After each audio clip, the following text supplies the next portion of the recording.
একটা ছেলের কারণে আপনারা আলহামদুলিল্লাহ গর্বিত।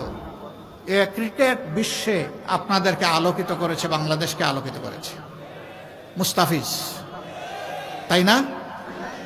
এই ছেলেটাকে পার্শ্ববর্তী দেশ একটা ফ্রেন্ডলি ম্যাচে যেতে দিল না। দেশের প্রতি, ক্রিকেটের প্রতি এটা চরম অপমান।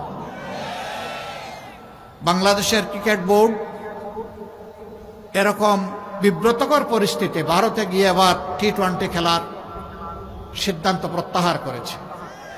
দাবি ছিল যে এই খেলাটা শ্রীলঙ্কায় হোক, আমরা যাব। ক্রিকেট বোর্ড এই সঙ্গত দাবিটাকে মানল না। আমরা দুঃখিত, আমরা লজ্জিত। এখনো সময় আছে, আমরা অনুরোধ করি আপনারা আপনাদের সিদ্ধান্ত রিভিউ করেন। এরকম দুনিয়ার বহু দেশে ইতিহাস আছে, বিশ্বকাপ হয়েছে, কোনো একটা দল ইনসিকিউর অথবা ইনসাল্ট ফিল করেছে, সে বলেছে আমরা ওই দেশে গিয়ে খেলবো না, পার্শ্ববর্তী দেশের ভেন্যুতে আমরা খেলবো, সেই দেশ নির্ধারণ করা হয়েছে। যদি অন্যদের জন্য তাই করা হয়, বাংলাদেশের জন্য কেন করা হবে না?